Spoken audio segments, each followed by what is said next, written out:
عمر فاروق اعظم باب نمبر 1 عہد جاہلیت۔ بعثت نبی صلی اللہ علیہ وسلم سے چند سال پہلے کی بات ہے کہ جیسے ہی ذوالقعدہ کا چاند طلوع ہوا، جزیرہ نمائے عرب کے مختلف گوشوں سے عرب سارنی سواروں کا ایک طوفان امنڈ پڑا، جو ہر سال حج سے پہلے عکاظ کے میلے میں شرکت کے لیے آتے تھے۔ میلہ مختلف قبائل کے تماشائیوں سے کھچا کھچ بھرا ہوا تھا، جن میں مکہ والوں کی تعداد سب سے زیادہ تھی۔ بطحا کے میدان میں جہاں یہ میلہ لگتا تھا، عربوں نے اپنے خیمے گاڑ دیے تھے اور اس کا ایک حصہ تجارت کے لیے مخصوص کر دیا تھا۔ اس حصے میں تاجروں نے خیموں کے سامنے اپنی دکانیں آراستہ کی تھیں، جن میں حجازی مصنوعات بہت کم اور شام و یمن کی وہ مصنوعات بکثرت تھیں جو مکہ اور اس کے قرب و جوار کے لوگ جاڑے اور گرمی کے سفروں میں لائے تھے۔ دکانوں پر مردوں اور عورتوں کا جھمگٹا تھا جو اپنی اپنی پسند کی چیزیں خرید رہے تھے۔ عورتیں زیادہ تر کپڑوں کی دکانوں پر تھیں، مختلف رنگ اور مختلف بناوٹ کے کپڑے اٹھاتیں، انہیں الٹ پلٹ کے دیکھتیں اور شام و یمن کے بنے ہوئے ان نظر فریب کپڑوں میں سے جو کپڑا انہیں پسند آتا خرید لیتیں۔ ان میں سے اگر کوئی طرح دار حسینہ ہوتی تو بے فکر نوجوانوں اور پختہ کار مردوں کو اپنی طرف کھینچ لیتی، جو بظاہر تو خریداری کے لیے آتے، لیکن دراصل کپڑوں اور سامان سے زیادہ انہیں اس کافر ادا کے حسن و جمال سے آسودہ ہونے کا شوق بے چین کرتا۔ ان دکانوں کے قریب ہی عیش و نشاط کے اڈے تھے، جہاں دن کو عموماً رات کو خصوصاً نوجوانوں کی بھیڑ سی لگی رہتی۔ ان محفلوں میں عرب کی فتنہ فروش عورتیں بھی بے تکلف شریک ہوتی تھیں۔ رات کے رومانی اندھیروں میں بساطیں ترب بچھائی جاتی تھی اور عرب میں من چلے جام و ساغر سے کھیلنے لگتے۔ نشے کی ترنگ کے ساتھ ساتھ زبان کی باگیں بھی ڈھیلی چھوڑ دی جاتیں اور ہر طرف فکرہ بازی، چھیڑ چھاڑ اور دھینگا مشتی کا بازار گرم ہو جاتا، اور یہ سلسلہ اکثر و بیشتر ان لڑائیوں پر جا کے ختم ہوتا تھا جن کی آگ مدتوں سلگتی رہتی۔ ایک دن میلے میں ایک شاعر اپنا قصیدہ پڑھنے کھڑا ہوا تھا۔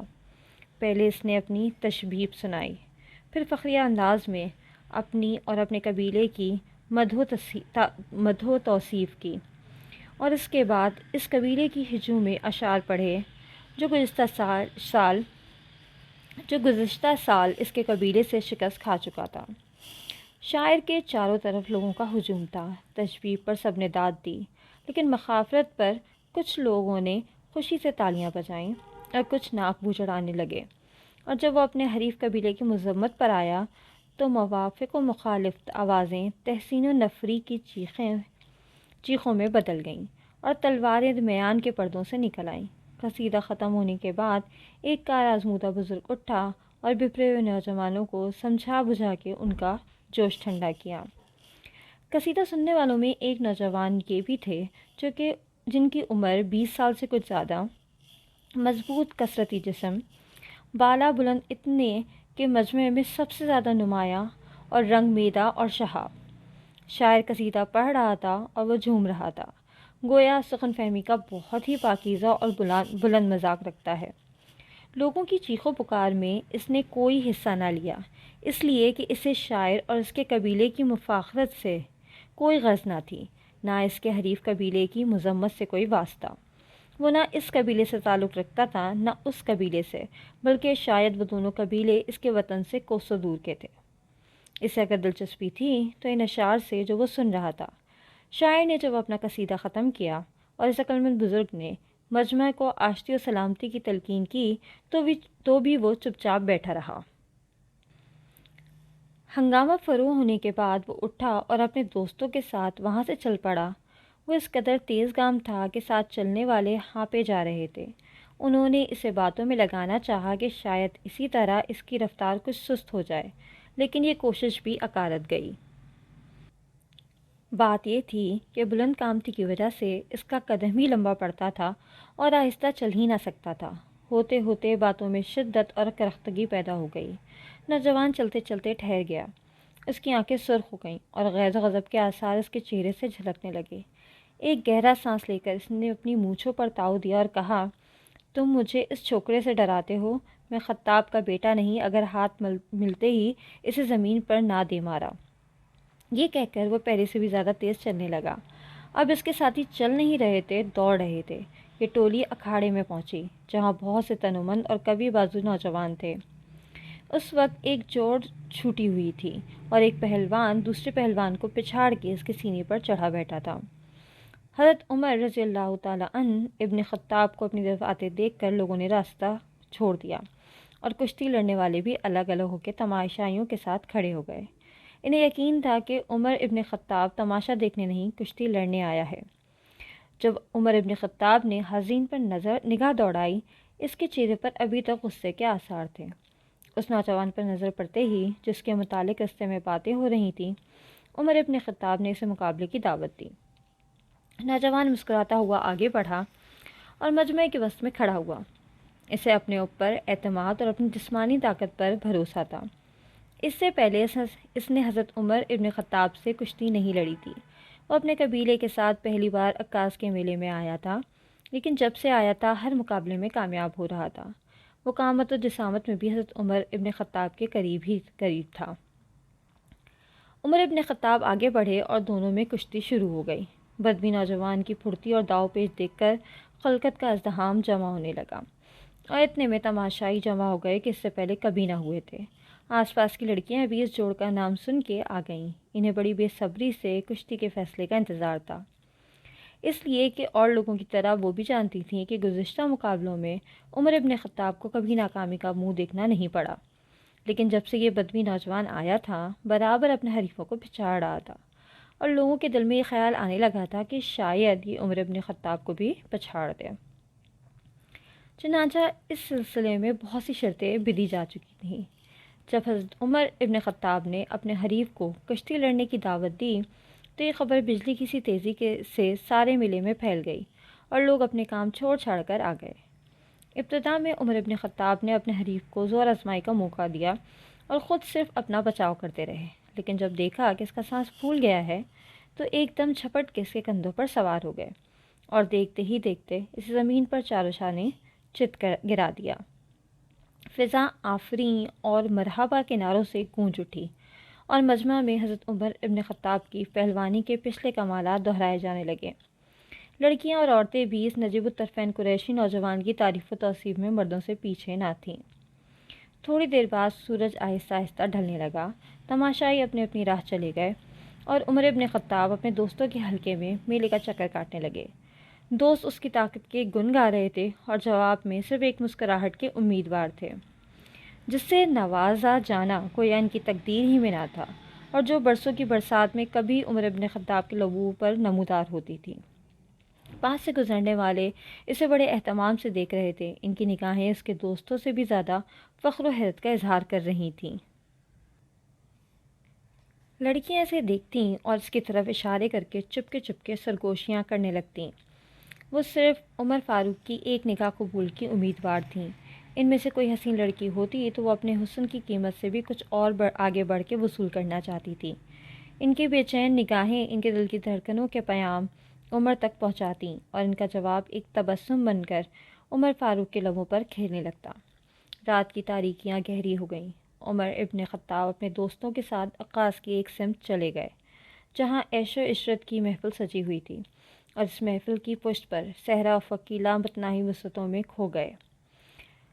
عمر ابن خطاب اپنے بہت سے جاننے والوں کو سلام کرتے اور ان عقیدت مندانہ جواب لیتے صحرا کی جانب محفل کے ایک گوشے میں بیٹھ گئے۔ حاضرین نے ان کی تعریفوں کے پل باندھنے شروع کر دیے۔ اسی اثنا میں ایک حسینہ ساکیہ آئی جس کی پتلی کمر چلتے میں اس طرح بل کھا رہی تھی جیسے چنبیلی کی شاخ لچک رہی ہو۔ اس کی نگاہیں رہ رہ کر اس نوجوان کا طواف کر رہی تھیں جس نے آج کشتی جیت کر اپنے آپ کو میلے کا ہیرو ثابت کر دیا تھا، اور اس کے نازک لبوں پر شیریں تبسم کی لہریں ابھر کے اس کے دل کی خمازی کر رہی تھیں۔ عمر فاروق اس لڑکی سے بڑی بے تکلفی سے باتیں کرنے لگے۔ وہ لڑکی بھی اس بے تکلفی کا جواب ناز و بے نیازی سے نہ دے سکی۔ تھوڑی دیر کے بعد وہ اٹھی اور اپنے ان خریداروں کے لیے شراب لے کر آئی جو میلے کی راتیں صرف اسی کے شراب خانے میں گزارتے تھے۔ عمر ابن خطاب ان سب میں نوشوں کے سردار تھے۔ رات گزر رہی تھی اور پینے والے پی رہے تھے، متانت سے یا وہ گوئی عشق بازی سے شہ سواری اور ایام عرب سے انصاب عرب تک کوئی موضوع ایسا نہ تھا جو پینے کے دوران میں زہر بحث نہ آیا ہو۔ عمر اس گفتگو میں بڑھ چڑھ کے حصہ لے رہے تھے۔ شراب نے اس کی زبان کی گرہیں کھول دی تھیں اور وہ ہر موضوع پر بڑے ماہرانہ انداز میں روشنی ڈال رہے تھے۔ بدوی پہلوان پر فتح پانے کی خوشی نے اس کی قوت گویائی کو چمکا دیا تھا۔ باتوں باتوں میں کسی دوست نے ایک شہ سوار کا ذکر چھیڑ دیا جو آج دوپہر سے پہلے سے نظر نہ آیا تھا اور جس کے گھوڑے کے سم زمین کا سینہ چاک کیے دیتے تھے۔ عمر ابن خطاب نے جھلا کر کہا، لات و رضا کی قسم، اس کی شہ سواری پر اظہار حیرت کر کے تم نے مجھے بڑی تکلیف پہنچائی ہے۔ اس پر وہ دوست مسکرایا جس سے پہلے بدوی پہلوان کی باتیں کر رہا تھا اور بولا، عزا سے اپنے چچا زاد بھائی زید بن عمرو کے لیے معافی چاہو جس نے کہا ہے، فلل عزا ادین ولا ابنتیہا ولا ثمر بنی تاسم ادیر اربا واحدن امرائف رب ادینہ اذا تقسمت الامور۔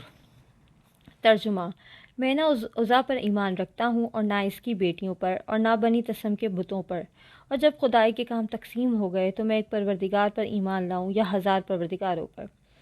یہ سن کر عمر ابن خطاب نے ایک لمبا سانس کھینچا اور کہا، وہ غارت ہو اور عزا اس کی ناشکری کو کبھی معاف نہ کرے۔ جب اس نے ہمارا دین چھوڑا اور ہمارے بتوں کے ساتھ زیادتی کی تو خطاب نے بالکل ٹھیک کیا کہ اسے مکے سے نکال دیا۔ وہ اپنے معبود کی تلاش میں یہود و نصارہ کے پاس مارا مارا پھرتا رہا، لیکن نہ یہودیوں سے کچھ پایا اور نہ عیسائیوں سے۔ اسے زعم تھا کہ وہ اپنے باپ ابراہیم کے دین پر ہے اور اگر کہیں خطاب اسے میرے حوالے کر دیتا تو میں اسے جان ہی سے مار ڈالتا۔ اس کے بعد گفتگو نے سنجیدگی اختیار کر لی۔ لوگ ابھی باتیں کر ہی رہے تھے کہ دو شیزگان عرب کی نرم و شیریں آوازیں ان کی سماعت کو ٹھوکے دینے لگیں۔ یہ لڑکیاں رات کی پراسرار کیفیتوں سے لطف اندوز ہونے یا دامن شب میں اپنے دل کے تقاضے پورے کرنے کے لیے اپنے اپنے خیموں سے کھلے میدانوں میں نکل آئی تھیں۔ عمر فاروق باتیں کرتے کرتے خاموش ہو گئے، جیسے یہ باتیں ان کے دل سے کھیل رہی ہیں۔ ان کے دوستوں نے جب دیکھا کہ وہ باتیں کرتے کرتے ایک یکدم خاموش ہو گئے ہیں، ان کی نگاہوں نے انہیں گھیر لیا۔ یکایک عمر اپنی جگہ سے اٹھ کھڑے ہوئے اور اپنے دوستوں سے کہنے لگے، مجھے ایک ضروری کام یاد آ گیا، میں ابھی جاتا ہوں۔ ان کے دوست مسکرانے لگے کہ جانتے تھے کہ ان کے دوست دریا نوش ہی نہیں بلکہ بلا کا نظر باز بھی ہے۔ عمر اس نرم و شیریں آواز کی سمت چلے۔ انہوں نے سنا کہ ایک حسینہ اپنی سہیلیوں سے کہہ رہی ہے، ارے وہ عمر اس طرف آ رہا ہے، بھاگ چلو کہیں وہ ہمیں بھی نہ پچھاڑ دے۔ جب عمر ان کے قریب پہنچے تو وہ سب ایک طرف بھاگ گئیں، صرف ایک کافر ادا حسینہ رہ گئی جس نے جان بوجھ کر اپنا دوپٹہ گرا دیا تھا اور بظاہر اب اسے درست کر رہی تھی۔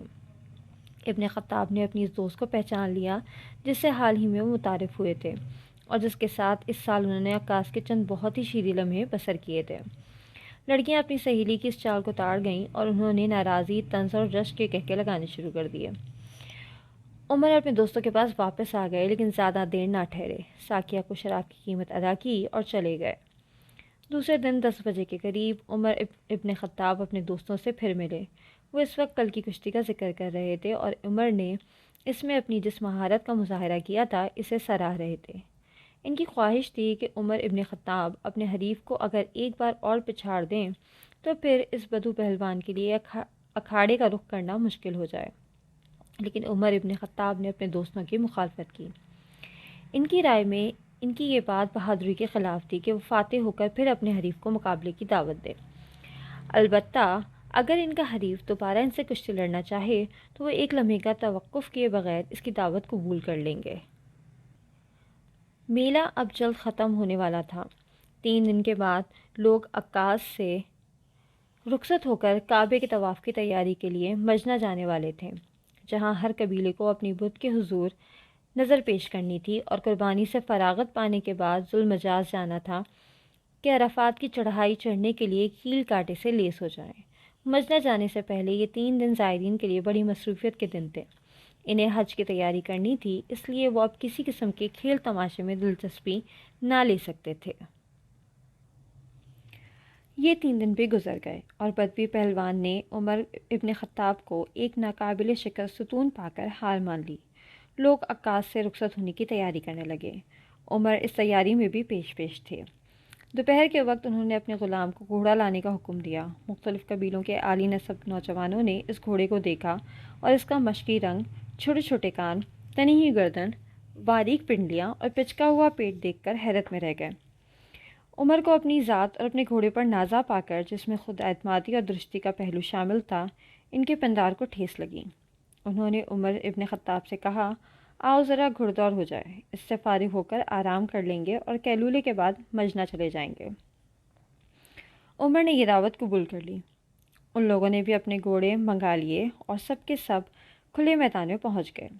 اس جگہ کا انتخاب کر کے جہاں سے دوڑ شروع ہونے والی تھی، وہ اپنے اپنے گھوڑوں پر سوار ہو گئے اور ثالث کا اشارہ پاتے ہی گھوڑے چھوڑ دیے۔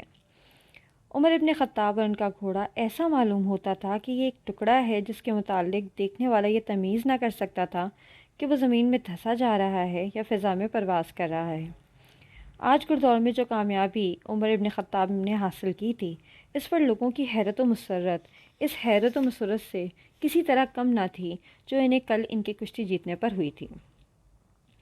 یہ حال لڑکیوں کا تھا۔ عمر نے تو بہاران شباب کے ارمان آفری دلوں کو اپنا لیا تھا۔ وہ اپنے محبوب ہیرو کے لیے سراپائے سپردگی بن گئی تھیں۔ عمر کی وہ رفیقہ جس نے اس سال عکاس کے چند انتہائی شیریں لمحوں سے عمر کو خوش وقت کیا تھا، فتنہ کاروں کی جھرمٹ میں کھڑی مسکرا رہی تھی اور لڑکیاں حسد کے انگاروں پر لوٹی جا رہی تھیں۔ وہ اس خوش نصیب حسینہ کو گھور گھور کر دیکھ رہی تھیں اور ان کی حسین عربی آنکھوں سے ایسی گرم گرم نگاہیں نکل رہی تھیں کہ شاید عمر ابن ربیعہ کسی ایسے ہی منظر سے آتش بدل ہوا تھا جب اس نے کہا تھا، حسدًا حملناہ من اجلہا وکیمن کان فی الناس الحسد۔ ہمارے حسد کے وہ چلی جا رہی تھی اور لوگوں کا حسد ایک پرانی بات ہے۔ لوگ عکاس سے مجنہ اور وہاں سے ذوالمجاز پہنچے جہاں انہوں نے اپنے اپنے بتوں پر نظریں چڑھائیں، اور اس کے بعد ہر قبیلہ جزیرہ نماء عرب کی مختلف سمتوں میں اپنے اپنے مستقر کی طرف روانہ ہو گیا۔ سال ختم ہونے پر عکاس کا میلہ پھر آیا۔ حضرت عمر ابن خطاب اس میلے میں بھی اسی آن بان سے شریک ہوئے اور یہ سلسلہ کئی سال تک بدستور چلتا رہا۔ ایک سال عمر ابن خطاب اپنے معمول کے مطابق میلے کے شروع میں عکاس نہ پہنچ سکے۔ لوگ انہیں ڈھونڈنے اور ایک دوسرے سے اس کے میلے میں شریک نہ ہونے کا سبب پوچھنے لگے۔ انہیں زیادہ بے چینی اس بات کی تھی کہ عمر ابن خطاب نے تجارت شروع کر دی تھی، اور ان جیسے ممتاز تاجر کے لیے یہ کیسے ممکن تھا کہ وہ عرب کے اس سب سے بڑے میلے اور سب سے بڑی سالانہ نمائش سے غیر حاضر رہیں۔ لیکن انہیں بہت جلد معلوم ہو گیا کہ انہیں ایک ذمہ داری سونپی گئی ہے جو اس سے پہلے قبیلہ عدی بن کعب میں ان کے بزرگوں کو سونپی جاتی رہی تھی۔ بات یہ تھی کہ جب کبھی قریش اور دوسرے قبائل عرب کے درمیان کوئی اختلاف پیدا ہو جاتا تو ثالثی کے فرائض عمر ابن خطاب کا قبیلہ انجام دیتا۔ چنانچہ اب کی یہ ذمہ داری عمر ابن خطاب کے سر تھی۔ قریش کے کسی قبیلے اور بنی ثقیف میں کسی اہم مسئلے پر چل گئی تھی اور اس جھگڑے کا تصفیہ عمر ابن خطاب کو کرنا تھا۔ لوگوں کی خوشی کی انتہا نہ رہی جب انہیں معلوم ہوا کہ عمر ابن خطاب نے اپنے فرائض بأحسن وجوہ پورے کر لی ہیں اور اب وہ میلے کے باقی دن ان کے ساتھ گزارنے کے لیے اپنے مشکی گھوڑے پر سوار ہو کر عکاس پہنچے ہیں۔ آتے ہی وہ تجارت میں مصروف ہو گئے، لیکن اس مصروفیت نے انہیں دوسرے مشاغل سے باز نہ رکھا، نہ بلا نوشی اور نظر بازی کی اس صورت میں ہی کوئی کمی آنے دی جو عمر ابن خطاب کو اپنے حلقہ احباب میں حاصل تھی۔ اس سال کے بعد رسول اللہ صلی اللہ علیہ وسلم مبعوث ہوئے اور آپ صلی اللہ علیہ وسلم نے اپنی رسالت کی تبلیغ شروع کر دی۔ عمر ابن خطاب اپنی جوانی اور جوانمردی کے غرور میں آپ صلی اللہ علیہ وسلم سے برسر عناد رہے۔ ان کی جنگ جاہلیت میں بلا کی شدت اور کرختگی تھی۔ چنانچہ جب وہ عکاظ آئے اور لوگوں میں اس شخص کی بات چھڑی جو قریش کو بت شکنی اور خدا پرستی کی دعوت دے رہا تھا تو عمر مارے غصے کے جامے سے باہر ہو گئے۔ انہوں نے محمد صلی اللہ علیہ وسلم کو جو ان کے منہ میں آیا کہنا شروع کر دیا اور قریش میں پھوٹ ڈالنے اور اپنے آباء و اجداد کے دین سے روگرداں ہو جانے پر آپ صلی اللہ علیہ وسلم کو ہدف ملامت بنانے لگے۔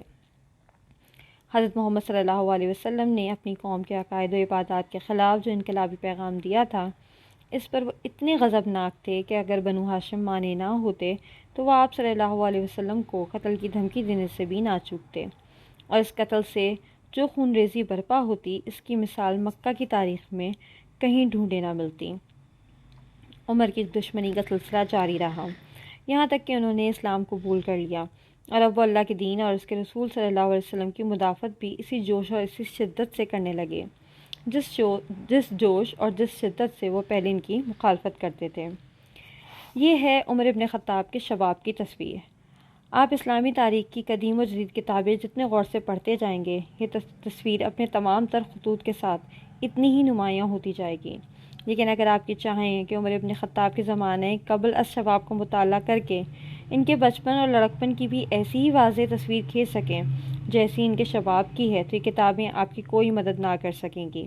حالانکہ ان میں عمر ابن خطاب کے اکثر معاصرین کے مقابلے میں ان کے حالات زیادہ وضاحت سے موجود ہیں۔ وہ قبیلہ عدی بن کعب سے تعلق رکھتے تھے جو قریش کا عدنانی قبیلہ تھا، اور جس کی شرافت و بزرگی نے اسے ان سربرآوردہ قبائل میں شامل کر دیا تھا جن میں ہاشم، امیہ، تیم اور مخزوم سب سے زیادہ ممتاز سمجھے جاتے تھے۔ لیکن بنو عدی کو اسلام سے پہلے مکہ میں وہ مرتبہ حاصل نہ تھا جس مرتبے پر بنو ہاشم اور بنو امیہ فائز تھے۔ ان کے پاس مکہ کا کوئی مذہبی یا سیاسی منصب نہ تھا اور نہ مال و دولت میں وہ ان قبائل کے برابر تھے۔ البتہ شرف و عظمت میں وہ قبیلہ بنی عبد شمس کے حریف تھے اور اس کے مرتبے کو پہنچنا چاہتے تھے۔ ان دونوں قبیلوں کی یہ کشمکش اور مناقشت سال ہر سال جاری رہی، یہاں تک کہ عمر ابن خطاب کے والد خطاب بن نفیل کے زمانے میں بنو عدی اپنے صفا کے مکانوں کو چھوڑ کر قبیلہ بنو سہم کے جوار میں پناہ لینے پر مجبور ہو گئے۔ پھر بھی عمر بن خطاب کے بزرگ اپنا تحفظ کرتے رہے، اس لیے کہ قلیل التعداد اور بڑے بڑے قبائل کے مقابلے میں کمزور ہونے کے باوجود وہ علم و حکمت اور دور اندیشی میں اپنا ایک خاص درجہ رکھتے تھے۔ ان کے علم اور حکمت نے انہیں سفارت اور فیصلہ منافرت کے اہم عہدے عطا کیے۔ چنانچہ قریش اور دوسرے قبائل کے درمیان جب کوئی نزاع پیدا ہوتا تو وہ قریش کی نمائندگی کرتے اور جھگڑوں میں ان کا فیصلہ تسلیم کیا جاتا۔ وہ فصاحت اور بلاغت میں بے نظیر تھے، اور ان کی حکمت و دانشی کا یہ اثر تھا کہ ان میں زید بن عمرو جیسے شخص نے جنم لیا جو کھلم کھلا بت پرستی کے خلاف تھا اور جس نے بتوں کا ذبیحہ کھانے سے صاف لفظوں میں انکار کر دیا تھا۔ پھر ان میں عمر ابن خطاب پیدا ہوئے، اور جس قبیلے میں عمر ابن خطاب جیسی شخصیت پیدا ہو، اس سے اپنے فخر و امتیاز کے لیے کسی سہارے کی مطلقاً ضرورت نہیں۔ یہ ہے حضرت عمر ابن خطاب کا قبیلہ، اور یہ ہے ان کے باپ کا سلسلہ نسب۔ خطاب بن نفیل بن عبد العزیٰ بن ریاح بن عبداللہ ابن قرط بن رضا بن عدی بن کعب عدی مرہ کے بھائی ہیں، جو 8ویں پشت میں رسول اللہ صلی اللہ علیہ وسلم کے جد تھے۔ مادری سلسلہ نسب یہ ہے: حنتمہ بنت ہاشم بن المغیرہ بن عبداللہ بن عمر بن مخزوم۔ خطاب اپنی قوم میں ممتاز حیثیت رکھتے تھے، لیکن نہ ان کے پاس دولت و ثروت تھی، نہ خدم و حشم۔ ایک دفعہ عمر ابن خطاب نے عمرو بن العاص کو، جو اس وقت مصر کے گورنر تھے، ایک خط لکھا جس میں ان سے مصر کے محاصل کی تفصیل طلب کی۔ عمرو بن العاص یہ خط پڑھ کر طیش میں آ گئے اور جواب میں لکھا: خدا کی قسم، اگر میرے لیے آپ کی خیانت جائز بھی ہوتی تو بھی میں ایسا نہ کرتا، اس لیے کہ ہم ایسے حسب نسب کے مالک ہیں جسے دیکھ کر ہم آپ کی خیانت سے بے نیاز ہو جاتے ہیں۔ آپ نے فرمایا ہے کہ آپ کے پاس وہ مہاجرین اولین ہیں جو مجھ سے بہتر ہیں۔ اگر ایسا ہے تو خدا کی قسم اے امیر المومنین، نہ میں آپ کا دروازہ کھٹکھٹاؤں گا اور نہ آپ کے لیے اپنے دروازے کا قفل کھولوں گا۔ عمرو بن العاص رضی اللہ تعالیٰ عنہ کا غصہ اس حد کو پہنچ گیا تھا کہ جب محمد بن مسلمہ رضی اللہ تعالیٰ عنہ حضرت عمر رضی اللہ تعالیٰ عنہ کی طرف سے ان کے محاسب بن کر بھیجے گئے تو انہوں نے کہا: خدا کی لعنت ہو اس گھڑی پر جب میں حضرت عمر ابن خطاب کی حکومت میں گورنر بنایا گیا۔ اللہ کی قسم، میں نے عمر ابن خطاب اور اس کے باپ کو دونوں کو اس حال میں دیکھا ہے کہ ان کے جسم پر ایک بہت ہی گھٹیا کپڑے کا چوغا ہوتا تھا جو بمشکل گھٹنوں تک پہنچتا تھا، اور ان کی گردن پر خشک لکڑیوں کا گٹھا، لیکن عاص بن وائل حریر و دیبا کا لباس پہنتے تھے۔ اس کے جواب میں محمد بن مسلمہ رضی اللہ تعالیٰ عنہ نے کہا: عمرو، اس قدر بے آپے نہ ہو، عمر ابن خطاب تم سے بہتر ہیں۔ اب رہا ان کے اور تمہارے باپ کا سوال، سو دونوں جہنم میں ہیں۔ خطاب نہایت سنگ دل اور بے رحم تھا۔ اپنے زمانے خلافت میں ایک دفعہ عمر ایک ایسی جگہ سے گزرے جہاں درختوں کا جھنڈ تھا اور جسے زجنان کہتے تھے۔ آپ نے فرمایا، مجھے وہ وقت یاد آ گیا جب میں یہاں خطاب کے اونٹ چرایا کرتا تھا، اور خدا کی قسم میں نے ان سے زیادہ سنگ دل اور بے رحم کسی کو نہیں پایا۔ علامہ طبری کی روایت میں ہے کہ عمر ابن خطاب نے اپنے عہد خلافت میں جب زجنان سے گزرے تو فرمایا، سوائے خدا کے کوئی معبود نہیں، اور وہ جسے چاہتا ہے اور جو چاہتا ہے عطا کرتا ہے۔ ایک وہ دن تھا جب میں اس وادی میں نمدے کا کرتا پہن کر خطاب کے اونٹ چرایا کرتا تھا، اور ان کا دل بہت سخت تھا۔ میں کام کرتا تو مجھے تھکا مارتے، اور کوتاہی کرتا تو سزا دیتے، اور ایک یہ دن ہے کہ میرے اور خدا کے درمیان کوئی نہیں۔ اس کے بعد آپ نے چند اشعار پڑھے۔ خطاب نے خواہش نفس کے تحت نہیں بلکہ کثرت اولاد کے لیے متعدد شادیاں کیں، اس لیے کہ عرب کے مفاخر میں ایک چیز کثرت اولاد بھی تھی۔ آپ کو یاد ہوگا رسول اکرم صلی اللہ علیہ وسلم کے دادا عبد المطلب نے قلت اولاد کے سبب جو اپنی قوم میں اپنے حامیوں کی کمی محسوس فرمائی تو منت مانی کہ اگر ان کے ہاں 10 بیٹے ہوئے اور ان کے بازو بن سکے تو ان میں سے ایک بیٹے کو کعبہ میں اللہ کے نام پر قربان کر دیں گے۔ اور ہم یہ بھی بیان کر چکے ہیں کہ بنو عدی قلت تعداد کی بنا پر اپنی کمزوری محسوس کرتے تھے، اس لیے بنو عبد شمس نے انہیں ان کے صفا والے مکانوں سے بھی نکال دیا تھا۔ ان حالات میں اگر خطاب کثرت اولاد کے ذریعے سے اپنا تحفظ کرنا چاہتے تھے تو یہ کوئی تعجب کی بات نہیں۔ خطاب ایک ذہین شخص تھے جو اپنی قوم میں نہایت احترام کی نگاہ سے دیکھے جاتے تھے۔ وہ شجاع اور بہادر بھی تھے اور مختلف معرکوں میں بنو عدی کے جنگی سردار کی حیثیت سے جرأت و پامردی کا مظاہرہ کر چکے تھے۔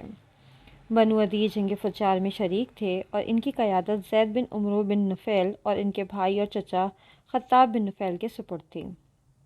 خطاب کے والد نفیل نے جیدہ سے شادی کی تھی اور اس کے بطن سے خطاب اور عبد نہم پیدا ہوئے۔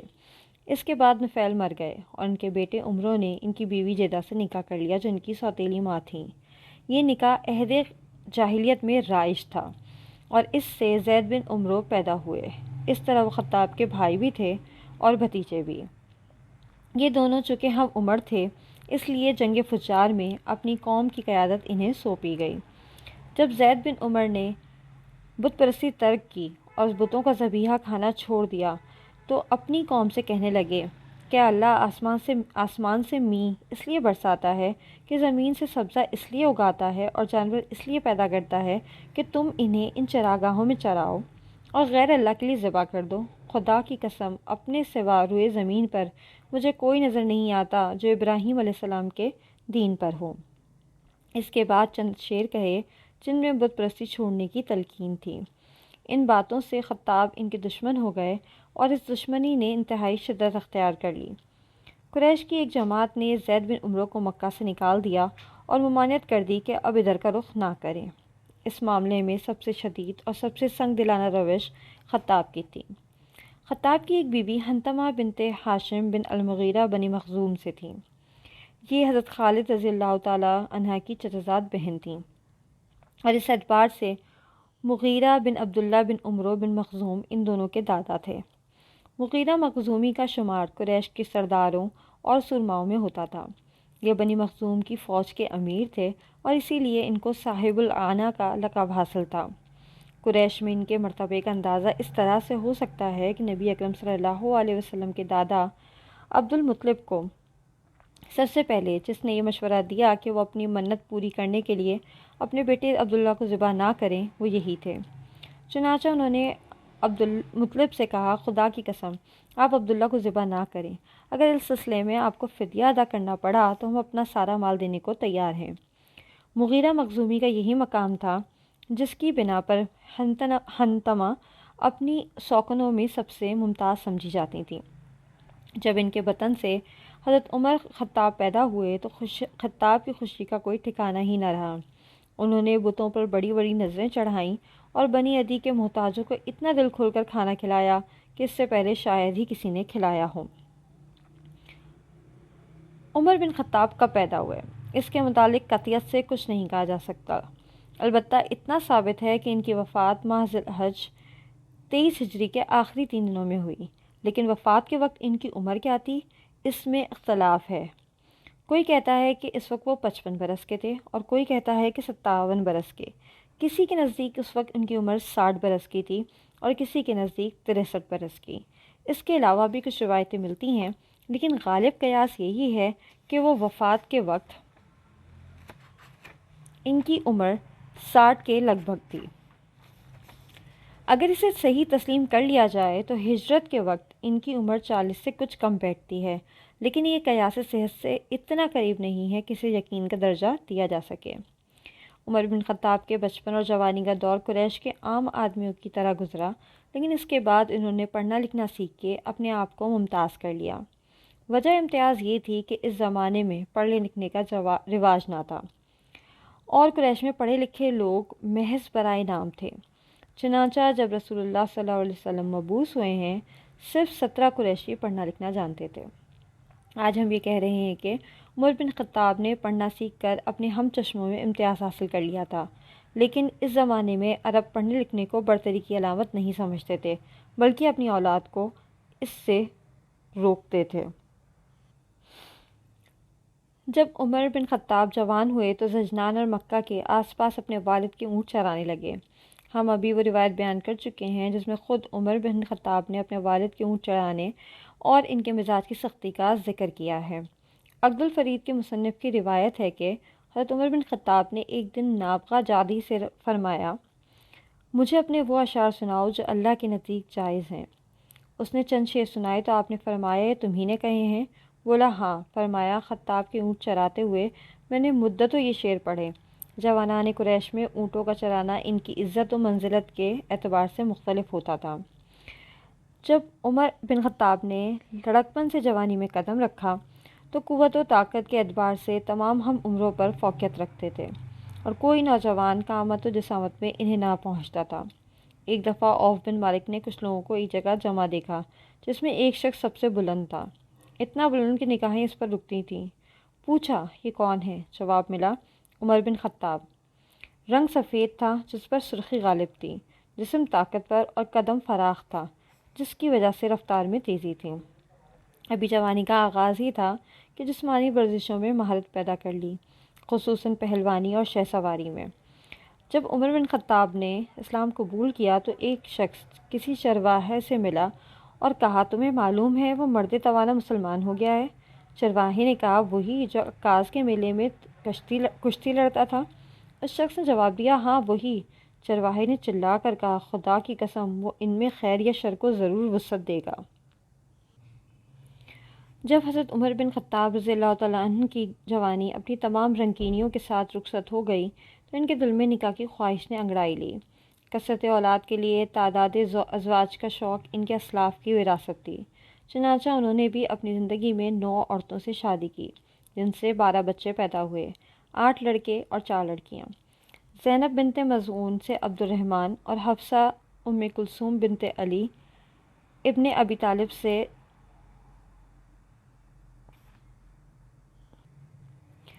زینب بنت مظعون سے عبد الرحمن اور حفصہ، ام کلثوم بنت علی سے ابن ابی طالب سے زید اکبر اور رقیہ، ام کلثوم بن جرول بن مالک سے زید اصغر اور عبید اللہ۔ اسلام نے حضرت عمر بن خطاب کو ام کلثوم بنت جرول سے جدا کر دیا تھا۔ جمیلہ بنت ثابت بن ابی افلاح سے آسمہ، اور یہ وہی جمیلہ ہیں جنہیں آسیہ کہتے تھے، لیکن رسول اکرم صلی اللہ علیہ وسلم نے ان کا نام تبدیل فرما دیا اور کہا، تم آسیہ نہیں بلکہ جمیلہ ہو۔ ام حکیم بنت حارث بن حشام بن المغیرہ سے فاطمہ، عاتقہ بنت زید بن عمرو سے ایاز لہتیہ، یہ ام ولد تھیں، سے عبد الرحمن الاوسط، اور فقیہہ، یہ بھی ام الولد تھیں، سے زید اصغر۔ اسی طرح عبد الرحمن الاصغر سے بھی ایک ام الولد کے بطن میں سے تھے جن کے نام میں مورخین کا اختلاف ہے۔ ان میں 4 عورتوں سے حضرت عمر بن خطاب نے مکہ میں شادی کی تھی اور 5 عورتوں سے ہجرت کے بعد مدینہ میں، لیکن یہ سب ان کے گھر میں ایک جگہ کبھی جمع نہیں ہوئیں۔ ام کلثوم بنت جرول نے چونکہ اسلام قبول کرنے سے انکار کر دیا تھا، اس لیے وہ حضرت عمر بن خطاب سے جدا ہو گئیں، اور ام حکیم بنت حارث بن حشام اور جمیلہ جن کے بطن سے عاصم پیدا ہوئے تھے، ان دونوں کو انہوں نے طلاق دے دی۔ اگر حضرت عمر بن خطاب کی عمر وفا کرتی تو شاید وہ اور نکاح کرتے۔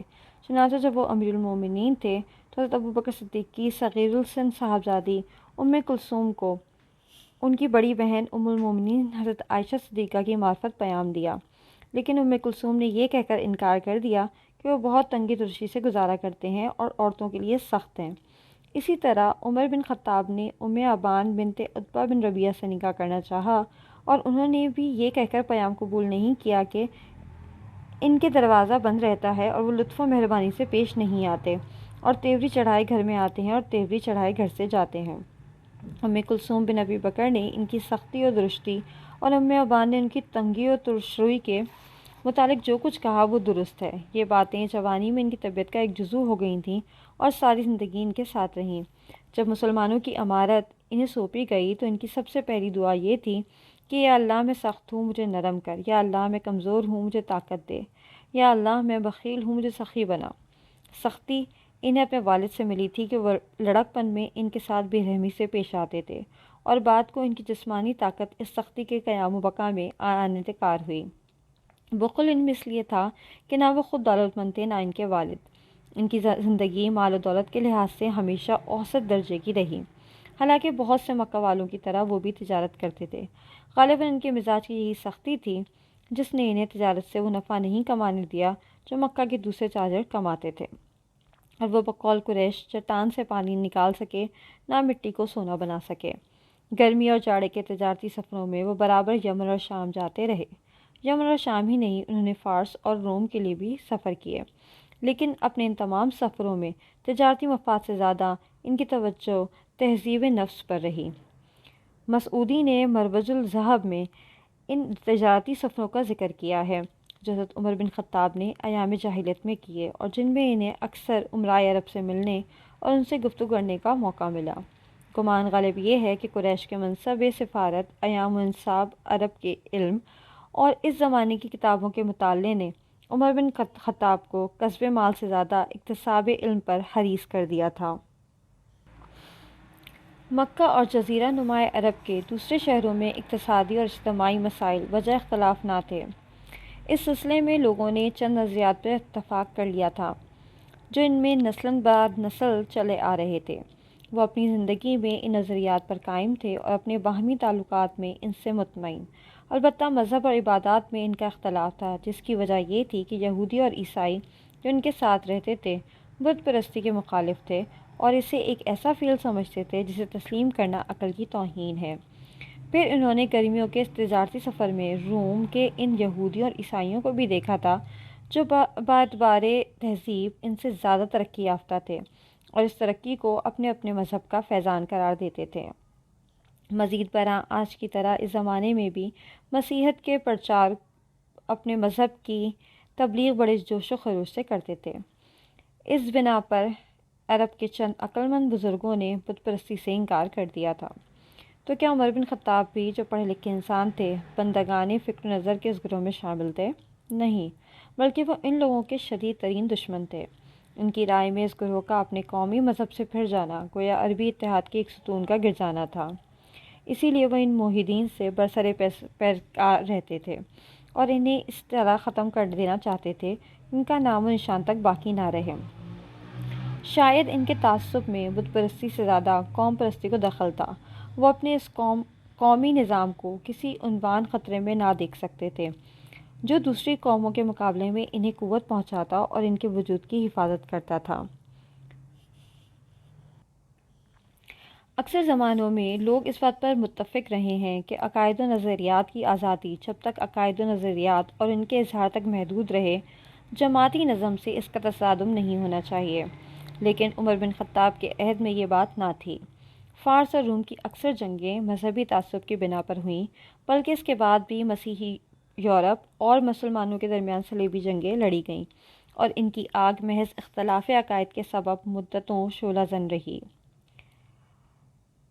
اگر عمر بن خطاب جاہلیت کے زمانے میں ان لوگوں کے دشمن تھے جو بتوں کے سوا کسی اور کی پرستش کرتے تھے، اور تعجب کا کون سا موقع ہے اگر وہ اپنے ان ابنائے قوم سے برسر جنگ رہتے تھے جنہوں نے اپنے آبائی مذہب سے روگردانی اختیار کر لی تھی عمر بن خطاب کے خیال میں ان مرتدین کو محض اس لیے معاف نہیں کیا جا سکتا تھا کہ وہ علم و حکمت کی دولت سے بہرہ ور تھے، بلکہ شاید ان کے علم اور حکمت نہیں عمر بن خطاب کی نگاہ میں ان کا جرم شدید کر دیا تھا۔ عوام جاہلوں کی پیروی نہیں کرتے اور نہ انہیں اپنے عقیدتوں کا مرکز بناتے ہیں، وہ تو انہی فرزندان قوم کے پیچھے چلتے ہیں جن کی تلاش حق میں دقت نظر اور معاملہ فہمی پر انہیں اعتماد ہوتا ہے۔ چنانچہ قص بن سعادت الایادی اگر اصنام عرب کی عیبجوئی کرتا ہے تو وہ کرے، وہ نصرانی ہے اور اس کا نصرانی ہونا ہی اس کی عیبجوئی کے جواز کے لیے کافی ہے۔ لیکن زید بن عمرو بن نفیل، ورقہ بن نوفل، عثمان بن الحویرث، عبداللہ بن جحش اور اسی گروہ کے دوسرے مکہ والے اگر بت پرستی چھوڑ کر اپنے اشعار میں توحید کی اشاعت کرتے ہیں تو ان کا کوئی عذر مسموع نہیں ہو سکتا اور وہ کسی حال میں قریش کی دراز دستیوں سے نہیں بچ سکتے۔ عمر بن خطاب اور ان کے ساتھیوں کا یہ تشدد ہی تھا جس نے قریش کی وحدت اور مکہ کی منزلت کو برقرار رکھا۔ ان کے خوف سے اہل دانش کی حکمت صرف ان کی اپنی ذات تک محدود رہی اور وہ دوسروں کو اپنے نقش قدم پر چلنے کی دعوت دے کر ان عقائد سے روگردان نہ کر سکے جو ان کے باپ دادا کے وقت سے چلے آ رہے تھے۔ ان مرتدین کے خلاف سب سے زیادہ سخت اور سب سے زیادہ جری اور سب سے زیادہ بے رحم عمر بن خطاب تھے۔ ان کے مزاج کی سختی اور غصے کی تیزی نے انہیں حد درجہ تشدد پسند بنا دیا تھا۔ حالانکہ اس وقت ان کی عمر 25 برس سے زیادہ نہ تھی۔ اس وقت اللہ نے اپنے حکم سے محمد رسول صلی اللہ علیہ وسلم کو مبعوث فرمایا کہ آپ صلی اللہ علیہ وسلم اپنی قوم کو ہدایت اور دین حق کی طرف بلائیں۔ جب توحید کی دعوت پھیلنے لگی تو مکہ کے غالی بت پرستوں نے بے دست و پا مسلمانوں کو نشانہ ستم بنانا شروع کر دیا کہ وہ درماندہ ہو کر دوبارہ بت پرستی اختیار کر لیں۔ اس نئی دعوت کے مخالفین میں عمر بن خطاب کا نام سر فہرست تھا۔ مشرکین مکہ میں وہ سب سے زیادہ مسلمانوں کے دشمن تھے، طرح طرح سے انہیں ستاتے اور باہر عنوان ترک اسلام پر مجبور کرتے۔ ابن حشام نے لکھا ہے کہ ایک دن ابو بکر صدیق رضی اللہ تعالیٰ عنہ کہیں تشریف لے جا رہے تھے۔ انہوں نے دیکھا عمر بن خطاب ایک لونڈی کو مسلمان ہونے کے جرم میں مار رہے ہیں۔ مارتے مارتے تھک گئے تو چھوڑ دیا اور بولے، میں نے تجھے تھک کے چھوڑا ہے۔ لونڈی نے جواب میں کہا، یہی خدا نے تمہارے ساتھ کیا ہے۔ حضرت ابو بکر رضی اللہ تعالیٰ عنہ نے اس لونڈی کو خرید کر آزاد کر دیا۔ حضرت محمد صلی اللہ علیہ وسلم اور آپ صلی اللہ علیہ وسلم کی دعوت سے حضرت عمر بن خطاب رضی اللہ عنہ کو جو دشمنی تھی وہ کسی جہل و تعصب کی بنا پر نہ تھی۔ حضرت عمر بن خطاب اس حقیقت کو اچھی طرح جانتے تھے کہ مکہ میں آپ صلی اللہ علیہ وسلم سے زیادہ علم اور حکمت رکھنے والا اور کوئی نہیں۔ وہ آپ صلی اللہ علیہ وسلم کے بعض اقوال سے متاثر بھی تھے، لیکن اس کے باوجود نئی دعوت کے خلاف ان کی دشمنی میں اضافہ ہی ہوتا چلا گیا۔ جس مسلمان پر ان کا بس چلتا اسے ہرگز نہ چھوڑتے۔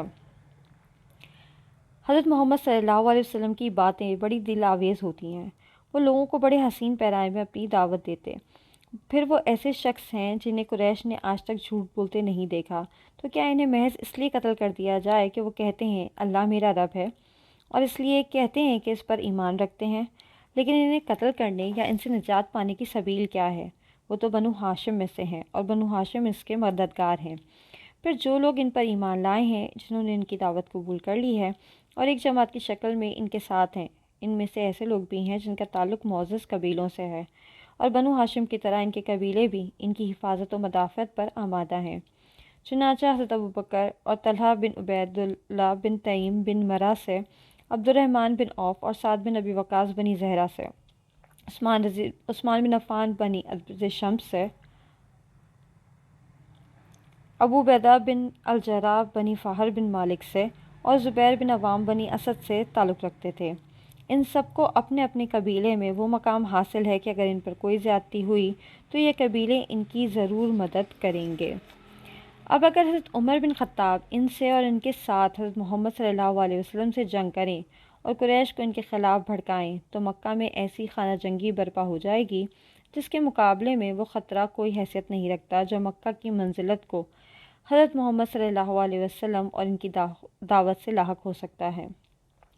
یہ اور اسی قسم کے خیالات عمر بن خطاب کو تنہائی میں پریشان رکھتے، لیکن جب وہ گھر سے نکلتے اور اپنی قوم کا انتشار دیکھتے تو ان کا جی چاہتا کہ اس فرقے کو بیخ و بنہی سے اکھاڑ کے پھینک دیں تاکہ مکہ کا امن بحال ہو جائے، اور یہ خیال برابر ان کے دل میں آتا رہا، یہاں تک کہ محمد صلی اللہ علیہ وسلم نے اپنے مطمئن رضی اللہ تعالیٰ عنہم کو حبشہ کی طرف ہجرت کرنے کا حکم دیا۔ عمر بن خطاب نے جب ان مسلمانوں کو اپنا گھر بار عزیز و اقارب چھوڑتے دیکھا تو ان پر رحم آ گیا، اور تارکین وطن کی جدائی ان کے دل پر بوجھ بن گئی۔ مسئلہ اب ان کے نزدیک اور بھی اہم ہو گیا تھا۔ دل میں ایک طوفان اٹھا اور انہوں نے محمد رسول صلی اللہ علیہ وسلم اور آپ صلی اللہ علیہ وسلم کی دعوت سے نجات حاصل کرنے کے متعلق تفصیل سے سوچنا شروع کر دیا۔ وہ سمجھتے تھے کہ اگر انہیں اپنے ارادے میں کامیابی ہو گئی تو قریش کو اطمینان نصیب ہو جائے گا، اور صرف کعبے ہی کے نہیں بلکہ عرب کے تمام بت ان سے خوش ہو جائیں گے، اور اگر اس کے برعکس کوئی ناگوار صورتحال پیش آ گئی تو وہ قریش اور مکہ والوں کی خاطر اسے بھی ہنسی خوشی برداشت کر لیں گے۔ اس لیے قریش ان کے عزیز ہیں اور مکہ ان کا وطن، اور عزیزوں اور وطن کی راہ میں جو مصیبت بھی آئے وہ خوشگوار ہے اور محبوب بھی۔ اپنے اس فیصلے پر وہ مضبوطی سے قائم ہو گئے، لیکن یہ بھول گئے کہ مخلوق میں اللہ جل شانہ کی ایک حکمت ہے، اور وہ حکمت یہ فیصلہ کر چکی ہے کہ حضرت عمر بن خطاب کی عقل ان کے جوش غضب پر غالب آئے، اور وہ حضرت محمد صلی اللہ علیہ وسلم پر ایمان لا کر وہ فاروق اعظم بنے جس کا نام قیامت تک لوگ نہایت عزت و احترام سے لیتے رہیں۔ عمر فاروق اعظم